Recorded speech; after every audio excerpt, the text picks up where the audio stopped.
Halo teman-teman, saya mohon maaf untuk video live streaming yang harusnya tadi diputar jam 7, tetapi kali ini harus saya upload ulang karena internet bermasalah. Tetapi tidak apa-apa. Kali ini kita akan membicarakan satu topik yang sangat menarik sekali teman-teman. Topik ini saya berikan judul Ustadz Khalid Basalamah konsisten dengan ajarannya. Jadi kita mesti paham ya. Dan wayang kulit Kristen bagaimana? Apakah juga ikutan haram atau tidak? Nah, teman-teman, topik ini menjadi menarik karena belakangan ini seperti kita tahu di dunia jagat maya terjadi sebuah hal yang viral di mana Ustadz Khalid Basalamah mengatakan atau diberitakan oleh media-media bahwa dia mengatakan bahwa wayang atau tradisi Indonesia yaitu wayang itu adalah sesuatu yang haram, ya. Dan kemudian Ustadz Khalid Basalamah sendiri kemudian mengeluarkan sebuah video klarifikasi teman-teman. Nah ya, di tanggal 14 Februari kemarin dia melakukan sebuah klarifikasi dan saya tertarik untuk mengangkat topik ini karena menurut saya ini adalah satu hal yang penting untuk membuat kita berpikir dan beragama dengan sangat rasional ya. Nah teman-teman, saya mengatakan bahwa Ustadz Khalid Basalamah ini adalah seorang yang sangat-sangat konsisten ya. Di dalam video atau video klarifikasinya tersebut, teman-teman, dalam satu video klarifikasinya tersebut, dia mengatakan bahwa ketika ditanya soal wayang, jawaban saya adalah alangkah baiknya dan kami sarankan agar menjadikan Islam sebagai tradisi dan jangan menjadikan tradisi sebagai Islam, kata dia. Dan tidak ada kata-kata saya di situ yang dia katakan mengharamkan. Pertanyaannya adalah, apakah benar demikian? Kita akan simak atau kita akan kupas tuntas dalam video dia. Saya akan bandingkan video dia yang klarifikasi yang baru dan video dia yang lama. So, stay tune di channel ini, di tayangan ini.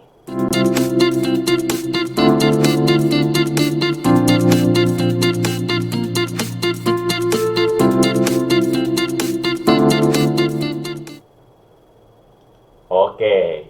Ya, teman-teman. Jadi pertanyaannya begini, apakah Ustadz Khalid itu dia mengatakan haram, tidak haram ya, wayang itu tidak haram, artinya dia mengatakan dia tidak pernah mengeluarkan kata wayang itu haram. Jadi dia mau bilang secara tidak langsung, saya nggak ngomong haram loh, jadi nggak haram gitu. Tapi kenapa dia melarang gitu kan? Pertanyaan kita adalah kenapa dia justru melarang wayang? Kita tentu ingat di bulan Mei tanggal 2 bulan Mei di tahun lalu tahun 2021 dia pernah mengatakan bahwa orang Indonesia tidak perlu menyanyikan Indonesia Raya saat upacara, meskipun kemudian dia menyangkalinya lalu dia mengatakan oh saya nyanyikan Indonesia Raya tiap hari Senin, katanya begitu ya. Itu ya pinter-pinter ngomongnya lah begitu ya. Nah teman-teman, apakah Ustadz Khalid mengatakan apa yang dia ngomongkan atau apa yang dia katakan sebenarnya secara gamblang? Nah, kita coba saksikan dari perkataan dia ini ya. Mari kita Kalau simak. kita Muslim, dan Muslim ini dipandu oleh agama. Makanya saya bilang caranya adalah harusnya Islam dijadikan tradisi dan budaya. Jangan kita balik, jangan budaya diislamkan.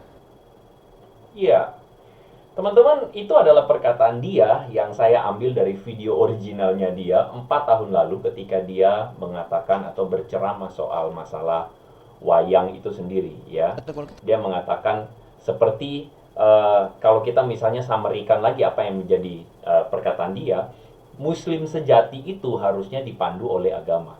Ya, dia mengatakan dengan jelas seperti itu.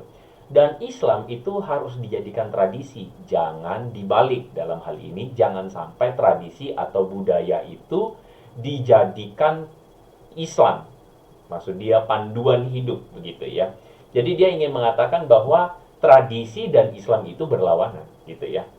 Nah, Ustadz Khalid Basalamah masalahnya mungkin melupakan satu fakta bahwa wayang itu adalah sesuatu yang dipakai juga oleh Wali Songo, dalam hal ini katakanlah Sunan Kalijaga ya.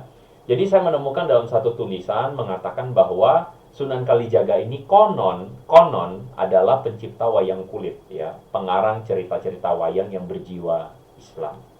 Nah, sebenarnya kalau kita baca pun, saya cari informasi wayang kulit ini sejarahnya, karena memang saya bukan ahli perwayangan ya, tapi saya cari dalam waktu yang terbatas, saya menemukan bahwa bisa jadi wayang kulit itu juga adalah tradisi yang jauh lebih awal dari Wali Songo ya, dari sebelum Islam masuk ke Indonesia. Jadi wayang kulit itu sebenarnya sudah ada dan jadi warisan tradisi Indonesia ya. Entah dipertentangkan ini masuknya dari mana, asli Indonesia kah atau dari India kah, begitu. Ada perdebatan, tapi poinnya adalah wayang kulit ini adalah bagian dari budaya Indonesia.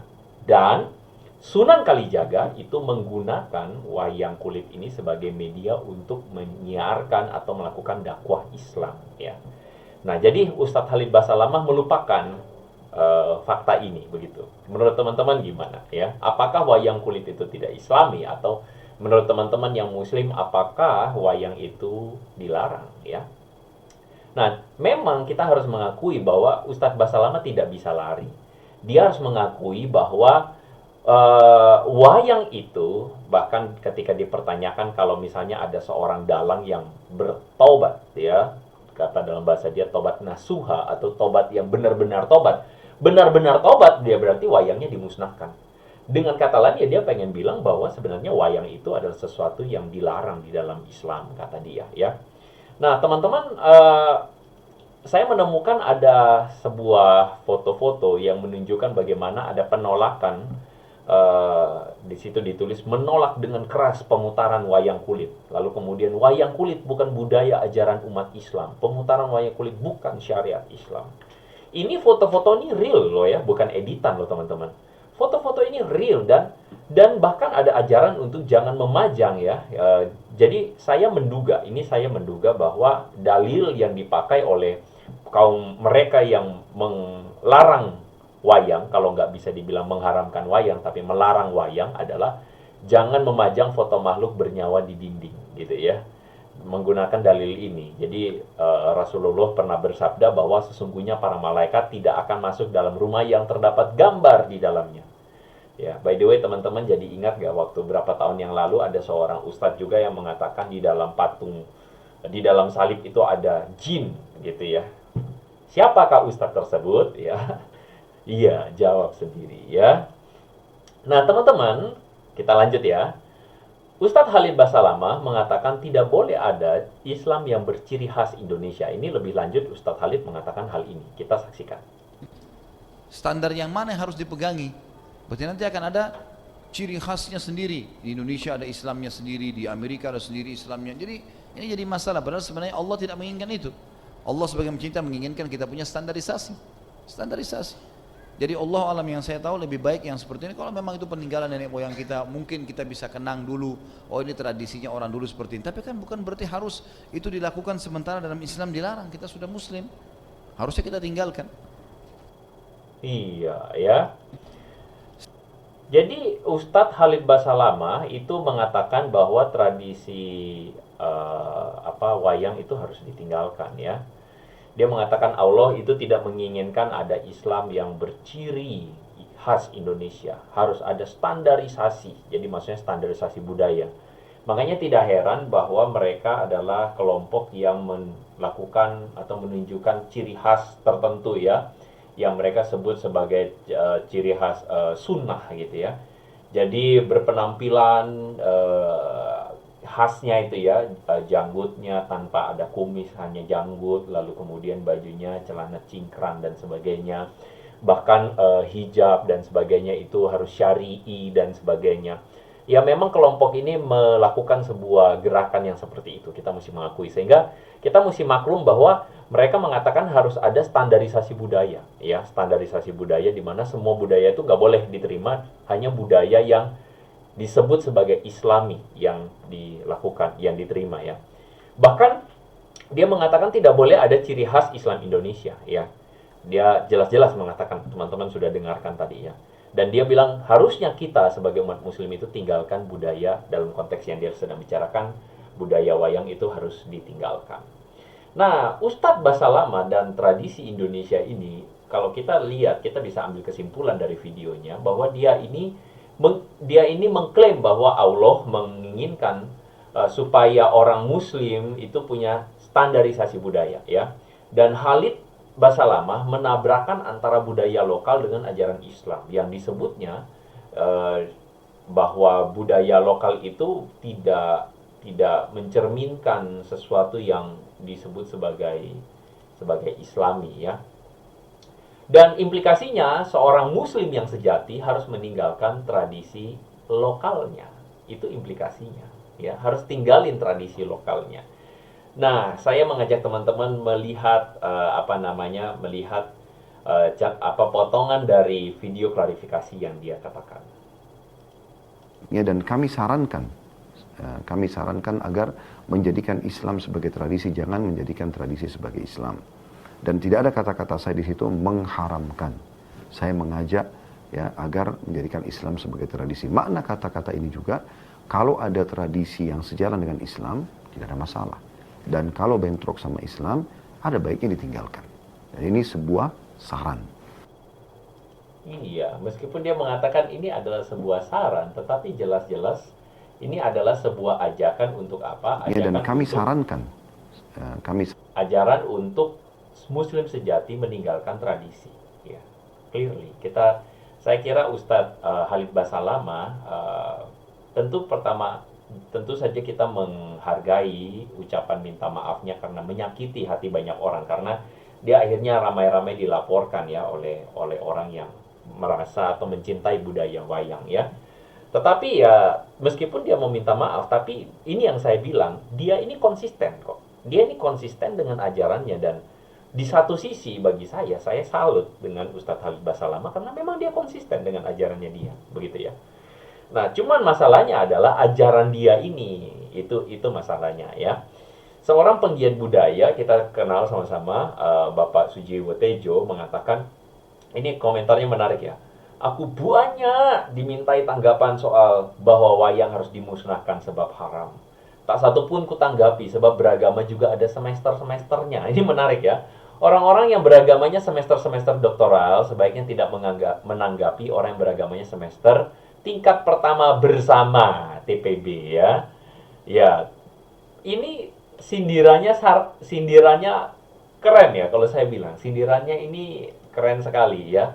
Jadi dengan kata lain dia ingin mengatakan mereka yang suka mengharam-haramkan itu dianggapnya sebagai orang yang beragamanya tingkat pertama bersama ya. Tingkat pertama bersama. Bahkan dia lebih lanjut mengatakan, yang ingin menghapus wayang, silakan hapus dulu bayangannya sendiri. Awal itu gelap, lalu mulai tampak segala hal berkat cahaya. Cahaya itulah akal pengetahuan, dan setiap cahaya menimbulkan bayangan. Itulah sebabnya wayang bercerita tentang hal-hal non-akal dan misteri. Buat saya keren loh. Pemaknaan ini keren banget. Seorang Sujiwo Tejo berhasil menjelaskan kepada kita bagaimana peran wayang itu menjelaskan hal-hal yang tidak hal-hal yang disebut sebagai misteri atau non-akal. Dan buat saya itulah memang tradisi wayang.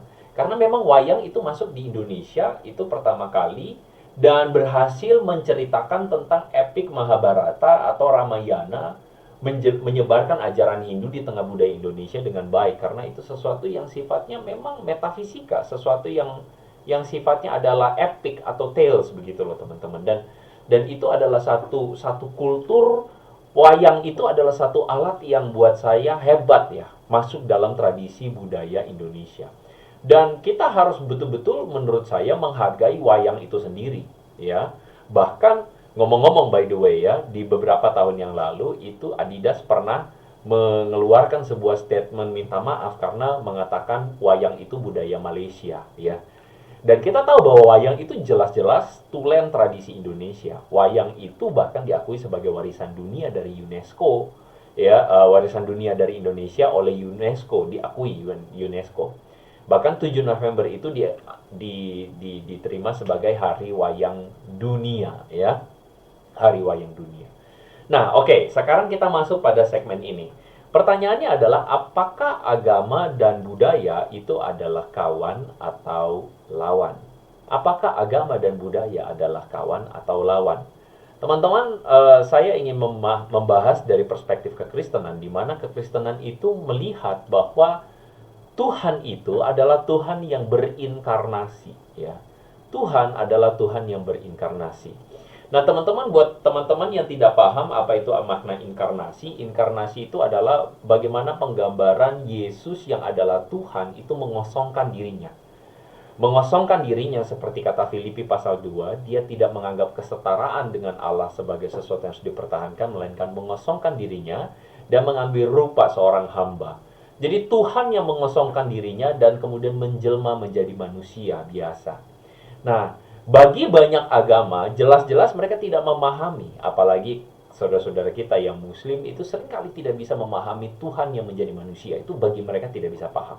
Why? Karena inkarnasi itu adalah sebuah misteri, ya. Misteri ilahi yang ditunjukkan kepada kita bagaimana Tuhan menjadi manusia. Dan perhatikan ini baik-baik. Inkarnasi atau misteri inkarnasi ini menunjukkan kepada kita bagaimana Tuhan yang transenden, Tuhan yang maha mulia, maha kuasa, tidak bisa diraba, tidak bisa dikenali dengan keterbatasan kita manusia. Tuhan yang luar biasa itu adalah Tuhan yang kemudian membatasi diri dia, membatasi dirinya menjadi Tuhan yang imanen atau Tuhan yang kemudian bersama-sama dengan kita. Jadi Tuhan itu bukan Tuhan yang duduk di tahta, yang stay on dalam jauh begitu, yang kemudian menghakimi manusia, kamu jahat, dihukum, kamu bukan. Tetapi Tuhan di dalam kekristenan adalah Tuhan yang mendekatkan diri kepada umatnya. Tuhan yang datang kepada umatnya. Tuhan yang menurunkan dirinya, kemudian mendekati umatnya. Dan dalam hal ini, Tuhan yang berinkarnasi itu adalah Tuhan yang kemudian mengkomunikasikan dirinya di dalam budaya. Nah, ini menarik ya. Tuhan yang mengkomunikasikan dirinya di dalam budaya. Sehingga apa teman-teman? Gereja atau kekristenan itu tidak anti budaya. Melainkan budaya itu adalah jembatan untuk pesan Injil. Nah, buat teman-teman yang sedang menyaksikan ini, mungkin sebagian dari teman-teman adalah orang-orang yang berpikir bahwa kerudung atau hijab itu adalah milik umat Islam. Mohon maaf, gambar yang ada di depan teman-teman ini, kalau teman-teman pikir mereka adalah muslim, keliru. Karena mereka ini adalah orang-orang Kristen. Ini adalah gambar orang-orang Kristen atau foto yang diambil dalam gereja Koptik di Mesir. Jadi orang-orang Koptik atau orang-orang Mesir, orang Kristen Koptik di Mesir, itu mereka menggunakan busana seperti orang muslim. Bahkan mereka mengucap Alhamdulillah. Mereka mengucap Assalamualaikum. Mereka bahkan menyebut Allah sebagai Allah. Dan mohon maaf ya, kekristenan itu tidak anti budaya. Kekristenan masuk ke dalam budaya. Di dalam kekristenan daerah Arab, ya berbahasa Arab. Di Mesir yang sekarang mayoritas Muslim, ya kekristenan juga berbahasa Arab. Jadi kekristenan adalah agama yang tidak anti budaya. Seringkali kekristenan itu diasosiasikan teman-teman dengan Londo kalau di Indonesia, dengan Belanda, dengan Eropa, dengan Barat. Padahal mereka sering tidak menyadari bahwa gereja atau kekristenan itu sebagian mengakar pada tradisi kesukuan. Misalnya yang ada di depan teman-teman ini adalah gereja yang mengakar pada tradisi Jawa. GKJW, Gereja Kristen Jawi Wetan, ya. Mereka adalah kelompok kekristenan yang berakar pada tradisi Jawa dengan pemakaian blangkon, teman-teman bisa melihat di gambar itu ya, menggunakan blangkon. Itu adalah kekristenan yang tidak anti budaya, ya. Teman-teman bisa lihat juga misalnya kekristenan yang ada di Maluku, ya. Itu Gereja Protestan Maluku, GPM, ya. Gereja ini pun adalah gereja yang tidak anti budaya. Mereka mengakomodir budaya lokal. Dalam hal ini teman-teman bisa lihat gaya berpakaiannya, bukan pakai gaya berpakaian orang barat sama sekali. Sedangkan juga ada gereja yang mengakar pada tradisi kesukuan, misalnya yang berakar pada tradisi Mandarin atau tradisi Chinese gitu. Gereja juga ikut melakukan ibadah bertema Imlek misalnya ya, Imlek barusan. Sehingga gini, teman-teman bisa melihat bahwa kekristenan itu sama sekali tidak anti budaya. Kekristenan berbeda seperti apa yang diucapkan oleh Ustadz Khalid Basalamah tentang Islam. Jadi Ustadz Khalid menyebut Islam sebagai, kita bisa ambil kesimpulan bahwa Islam yang disebutkan oleh Ustadz Khalid itu anti budaya, ya. Tidak mau mengakomodir budaya dan dia ingin budayanya sendiri. Islam harus jadi budaya buat dia. Dan Islam yang jadi budaya itu adalah Islam yang disebutnya sebagai syariah, dan itu yang harus jadi budaya. Makanya kita tidak heran ada kelompok yang seperti ISIS yang kemudian menghancurkan patung-patung, menghancurkan warisan-warisan budaya, itu dihancurkan semua karena mereka menganggap bahwa budaya itu tidak Islami, dan ya seperti itulah, ya seperti itulah. Kita kembali kepada GKJW, maksud saya adalah gereja yang mengakar pada tradisi Jawa. Saya di dalam judul video saya mengatakan bagaimana dengan wayang Kristen, haram atau tidak, ya. Nah, saya ingin mengajak teman-teman, mengedukasi kita semua untuk melihat bahwa sebenarnya di dalam kekristenan itu ada yang namanya budaya wayang yang dibawakan oleh Ki Wahyu Dunung Raharjo. Mohon maaf untuk pengucapan yang keliru. Jadi saya barusan melihat juga video dari Ki Wahyu Dunung Raharjo ini tadi malam, dan saya mengapresiasi apa yang dia lakukan dan buat saya keren banget, ya. Saya minta izin, jika Anda menonton, saya minta izin untuk menggunakan mengeksposur bagaimana Ki Wahyu Dunung Raharjo ini menggunakan budaya wayang untuk memberitakan Injil atau menceritakan tentang cerita kekristenan. Teman-teman, mari kita nikmati cerita ini. Cerita ini adalah tentang bagaimana Yesus ditangkap di Getsemani, ya. Kaku mrene aku kepengin ngelikung marang Gusti Yesus.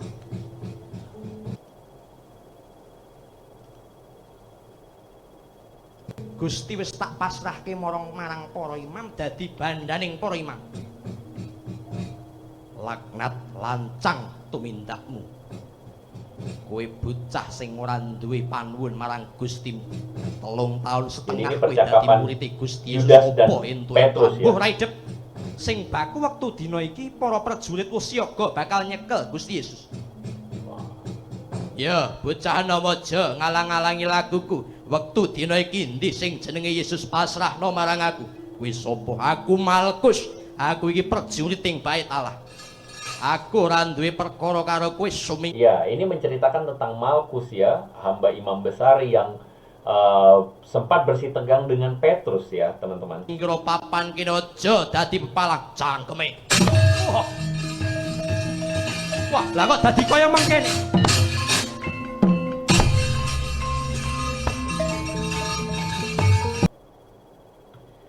Ya, jadi teman-teman bisa melihat bagaimana hamba imam besar itu disebut sebagai Malkus. Malkus itu kemudian ditebas telinganya oleh Simon Petrus. Cerita ini teman-teman bisa temukan di dalam Yohanes pasal 18, ya. Yohanes pasal 18. Jadi seorang hamba imam besar itu ingin menangkap Yesus, lalu Petrus mengeluarkan pedangnya lalu menebas telinga dari sang hamba imam besar itu, teman-teman. Ya. Dan apa yang terjadi selanjutnya?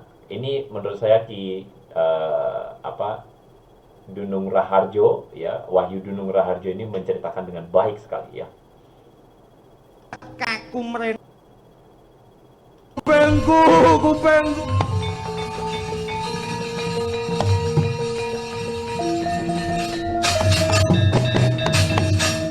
Dene hukum kang sepisan.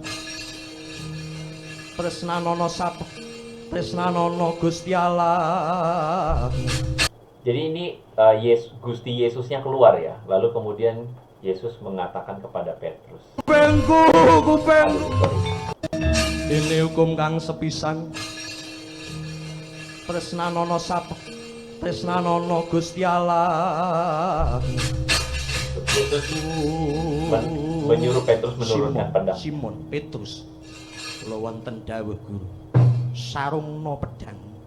Sabab sapa sing seneng dolanan pedang bakale mati saka pedang. Siapa yang akan kula nyuwun pangapunten. pakai Waduh, pedang mati oleh kupengku pedang? iki piye? Keren, ya? Kupengku ilang siji. Wah, wis ra iso. Aduh. Kisana aku kang nyuwunake pangapura marang tumindake siswaku. Wektu dina iki kupingmu bakal tak marekake.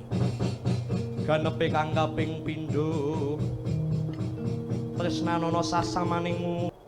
Wah, ya. Keren. Buat saya ini cerita keren sekali. Jadi Ki Wahyu Dunung Raharjo ini berhasil menceritakan tentang cerita yang kita baca di dalam Yohanes pasal 18 menjadi terlihat hidup ya dengan kisah wayang ini ya. Jadi bagaimana di situ dikatakan pesan yang ingin disampaikan oleh si Ki Wahyu Dunung melalui cerita ini adalah bagaimana Gusti Yesus itu ditangkap di Getsemani dan dia membalas kejahatan dengan kebaikan kepada Malkus yang berusaha menangkap dia. Dan bukankah melalui cerita ini Injil diberitakan melalui budaya, melalui wayang. Jadi kekristenan sangat mengapresiasi kisah budaya atau tradisi wayang, dan puji Tuhan kalau misalnya bisa dipakai untuk menceritakan tentang Injil Kerajaan Allah ya. Melalui video ini teman-teman, saya ingin mengajak kita untuk mari kita menjaga identitas beragama di Indonesia. Teman-teman perhatikan saya menggunakan istilah identitas beragama di Indonesia karena saya percaya bahwa agama-agama itu harus punya identitasnya di Indonesia. Agama di Indonesia hanya karena kita menjadi Kristen tidak berarti kita menjadi orang Eropa. Tentu saja saya setuju menjadi orang Muslim tidak berarti harus menjadi orang Arab, begitu ya. Nah, menjadi orang Kristen seharusnya menjadi orang Kristen Indonesia. Nah, by the way itu gambar saya juga bingung kenapa si ibu yang sebelah kanan itu ibu pendeta tuh ya, tapi kenapa kok rambutnya pirang ya? Ya, apakah mungkin dia mau bilang ekspatriat gitu ya? Saya nggak tahu juga. Tapi poin saya adalah mari kita menjadi seorang Indonesia yang beragama, agama apapun itu silahkan Anda bebas memilih agama Anda. Saya adalah orang yang beragama Kristen dan saya adalah orang Indonesia. Saya Kristen Indonesia, Kristen yang bertradisi di Indonesia. Kita ketemu lagi di video berikutnya. Semoga video ini menjadi inspirasi buat teman-teman semua. So make it simple, make it meaningful. May God bless you.